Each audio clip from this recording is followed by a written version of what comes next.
परम सन्मानयोग गुरु रूप गुरु खालसा साध संगत जी, वाहिगुरु जी का खालसा वाहिगुरु जी की फतेह। सच्चे पातशाह श्री गुरु गोबिंद सिंह साहब जी महाराज तलवंडी साबो के इलाके विच ठहरे हुए सन। एक दिन सतगुरु जी प्रशादा छक के जद रात को विश्राम कर रहे सन तां उस रात सवेरे सूरज ना चढ़िया। लोग अते पशु बहुत दुखी हो गए। यह इंतजार कर रहे सन कि कद सवेर होवे। इस्त्री पुरुष सारे बैठे सन। सवेर हो नहीं सी रही। सारिਆਂ दी मत मारी गई सी। की कारण हो गया सी ये जाणिया नहीं सी जांदा। सूरज आकाश उपर चढ़दा ही नहीं सी। रुके हुए सारे लोग व्याकुल हो गए। प्रभु का नाम ध्याउंदे सन। जद वड्डी रात बतीत कीती, सवेर दी सारिਆਂ ਨੂੰ चिंता हो गई। फिर सारे डल्ले ਨੂੰ जाके मिले ते कहण लगे, बहुत वड्डी रात हो गई है, कुछ जाणिया नहीं जाता। चलो सतगुरु जी ਨੂੰ इस बारे पुछदे हाँ। ਉਹ सर्व शक्तिमान ਹਨ, सब कुछ दस देणगे। भाई डल्ले सहित सारे मनुखा ने आके न्यों के सतगुरु जी के चरणों ते मत्था टेकिया। बैठ के हैरानी वाली गल कही, इस रात की गति की कोई गल जानी नहीं जाती है। गुरु जी ने कहा, प्रभु का जो भाणा है देवतियां विच ईर्खा हो गई है। सूरज इंद्र अपने अपने कामों तो हट हट के बैठ गए हैं। होर जिहड़े बहुत देवते हैं वो इकट्ठे हुए हैं। वर्खा नूं भी वरज दिता है कि जग विच नहीं होवेगी ते सूरज स्वर्गां विच बैठ गया है। रात वधन का यह कारण जान के अते सुन के फिर भाई डल्ले ने कहा, हे सतगुरु जी, पानी तो बगैर किवें जीवांगे। यह सुन के सतगुरु जी चुप रहे। फिर औड़ लग गई। वर्खा पैणों हट गई ते कई दिन इस तरह बीत गए। खेती सुकण लगी ते एक भी खेत ना बचा। प्रजा बहुत दुखी हो गई। मीह ना पैण करके काल पै गया। हुण साडा की हाल होवेगा। अनाज तो बगैर किवें जिउंदे रहांगे। किसान बहुत दुख पाउंदे सन। मिल मिल के बैठ के पछताउंदे सन। कई पिंडां दे सारे लोग चित्त विच चिंतावश हो के एक थां बैठे सन। हुण तां सतगुरु जी दे नेड़े रहना ही शोभदा है। जिन्हां पासों मनोकामना प्राप्त करांगे, एक एक दी आस पूरी करदे हन। सारा देश मिल के गुरु जी दे पास चलो। उन्हां पासों वर्खा मंगो, गुरु जी वर्खा पाउणगे। फिर जगत नूं जीवदान देणगे। इस तरह विचार बना के संगत इकट्ठी हुई। सियाणे सिख उन्हां दी अगवाई कर रहे सन। दमदमे पहुँच के डेरे ला लए। चारे पासियां दे बहुत मनुख मिल के इकट्ठे हुए सन। बहुत डर धारण करते सन क्योंकि भारी काल पै गया सी।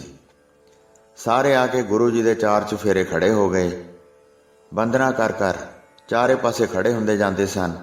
कई बैठ जाते सन, कई खड़े रहिंदे सन। मेवड़े ने फिर बेनती की, हे सतगुरु जी, जगत की रखवाली करो। आकाश विच बदल दिखाई नहीं दिंदे हन। सारे देशां दे खेत सुक गए हैं। हुण दी फसल अते अनाज नाश हो गया है। मनुखा नूं हुण जीवन की आस नहीं रही। अपनी संगत जान के बचा लो। अपने बचन करके वर्खा बरसाओ। बेनती सुन के सतगुरु जी ने क्रोध वधाया ते भाई डल्ले वाल वेख के कहा, उठ के इंद्र नूं विशाल जुत्तियां मारो, जिस करके वह तुरंत बदल भेज देवे। गुरु जी के बचनां ते विश्वास धर के डल्ला आकाश नूं वेख के उठिया। 7 जुत्तियां वगा वगा मारियां। हुक्म मन के तुरंत वर्षा करो। असीं भी पूर्ण गुरु जी दे बचन मनदे हां। इन्हां तिन्नां लोकां विच ऐसा कौन है जिस दे मन विच सतगुरु जी का भै नहीं है। आप कृष्ण जी ने युद्ध करके इंद्र ते फतेह पाई सी। गुरु जी ने 10 पासों इंद्र नूं मार पवाई सी। हुण देर ना धारण करो ते तुरंत वर्षा करो। सतगुरु जी का प्रताप वेख के इंद्र देवता कंबिया। इन्ना कहण ते आकाश विच बदल छा गए ते सारे बदल जल डिगण लगे। फिर कृपालु सतगुरु जी ਆਪਣੇ ਮੁਖ ਤੋਂ ਬਹੁਤ ਹੱਸੇ ਤੇ ਉਸ ਸਮੇਂ ਸਾਰਾ ਸ਼ਲੋਕ ਉਚਾਰਨ ਕੀਤਾ। ਹਜ਼ਾਰਾਂ ਲੋਕ ਤਮਾਸ਼ਾ ਵੇਖ ਰਹੇ ਸਨ। ਉਹਨਾਂ ਨੇ ਗੁਰੂ ਜੀ ਦੇ ਮੁਖ ਤੋਂ ਪ੍ਰਕਾਸ਼ ਹੋਇਆ ਸ਼ਬਦ ਇਸ ਪ੍ਰਕਾਰ ਸੁਣਿਆ। ਭੈ ਵਿੱਚ ਪਵਨ ਵਹੈ ਸਦਵਾਓ, ਭੈ ਵਿੱਚ ਚੱਲੇ ਲੱਖ ਦਰਿਆਓ, ਭੈ ਵਿੱਚ ਅਗਨ ਕੱਢੈ ਵੇਗਾਰ, ਭੈ ਵਿੱਚ ਧਰਤੀ ਦੱਬੀ ਭਾਰ, ਭੈ ਵਿੱਚ ਇੰਦ ਫਿਰੈ ਸਿਰ ਭਾਰ, ਭੈ ਵਿੱਚ ਰਾਜਾ ਧਰਮ ਦੁਆਰ, ਭੈ ਵਿੱਚ ਸੂਰਜ, ਭੈ ਵਿੱਚ ਚੰਦ, ਕੋਹ ਕਰੋੜੀ ਚਲਤ ਨਾ ਅੰਤ, ਭੈ ਵਿੱਚ ਸਿੱਧ ਬੁੱਧ ਸੁਰਨਾਥ, ਭੈ ਵਿੱਚ ਆ ਡਾਣੇ ਆਕਾਸ, ਭੈ ਵਿੱਚ ਜੋਧ ਮਹਾਬਲ ਸੂਰ, ਭੈ ਵਿੱਚ ਆਵੇ ਜਾਵੇ ਪੂਰ, ਸਗਲਿਆ ਭੋ ਲਿਖਿਆ ਸਿਰਲੇਖ, ਨਾਨਕ ਨਿਰਭਉ ਨਿਰੰਕਾਰ ਸੱਚ ਟੇਕ। ਪ੍ਰਭੂ ਦੇ ਡਰ ਵਿੱਚ ਹੀ ਸਦਾ ਤੇਜ਼ ਅਤੇ ਮੱਠੀਆਂ ਹਵਾਵਾਂ ਵਗਦੀਆਂ ਹਨ। ਪ੍ਰਭੂ ਦੇ ਡਰ ਵਿੱਚ ਹੀ ਲੱਖਾਂ ਦਰਿਆ ਚੱਲਦੇ ਹਨ ਅਤੇ ਅੱਗ ਵਿਗਾਰ ਕਰਦੀ ਹੈ। ਪ੍ਰਭੂ ਦੇ ਡਰ ਵਿੱਚ ਹੀ ਧਰਤੀ ਬੋਝ ਹੇਠਾਂ ਦੱਬੀ ਹੈ ਅਤੇ ਪ੍ਰਭੂ ਦੇ ਡਰ ਵਿੱਚ ਹੀ ਬੱਦਲ ਰੂਪੀ ਇੰਦਰ ਸਿਰ ਪਰਨੇ ਤੁਰਿਆ ਫਿਰਦਾ ਹੈ। ਪ੍ਰਭੂ ਦੇ ਡਰ ਵਿੱਚ ਹੀ ਧਰਮਰਾਜ ਉਸ ਦੇ ਦਰਵਾਜ਼ੇ ਤੇ ਖੜਾ ਹੈ। ਪ੍ਰਭੂ ਦੇ ਡਰ ਵਿੱਚ ਹੀ ਸੂਰਜ ਹੈ ਤੇ ਪ੍ਰਭੂ ਦੇ ਡਰ ਵਿੱਚ ਹੀ ਚੰਦਰਮਾ ਹੈ।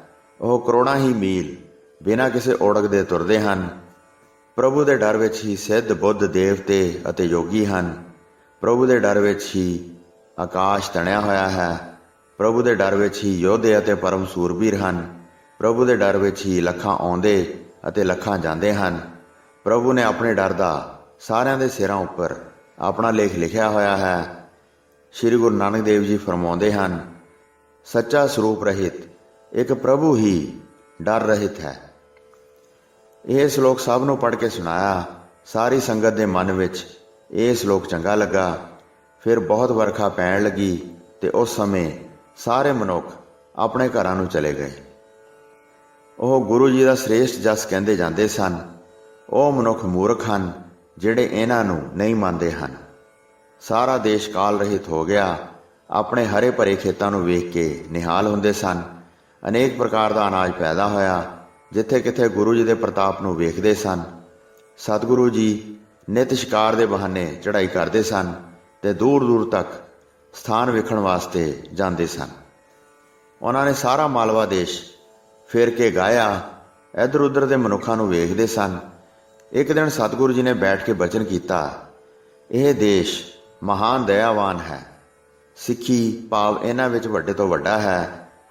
ਦੋਸ਼ ਕੇਵਲ ਇਹੋ ਹੀ ਹੈ ਕਿ ਜਿਹੜਾ ਬਹੁਤ ਝੂਠ ਬੋਲਦੇ ਹਨ ਤੇ ਸਦਾ ਹੀ ਆਪਣੀਆਂ ਪੁੱਤਰੀਆਂ ਵੇਚਦੇ ਹਨ। ਬਹੁਤ ਅਨਾਜ ਹੁੰਦਾ ਹੈ, ਕਿਸੇ ਪ੍ਰਕਾਰ ਦੀ ਤੋਟ ਨਹੀਂ ਰਹਿੰਦੀ। ਮਨ ਦੇ ਕੱਚੇ ਕਦੇ ਵੀ ਤ੍ਰਿਪਤ ਨਹੀਂ ਹੋਣਗੇ।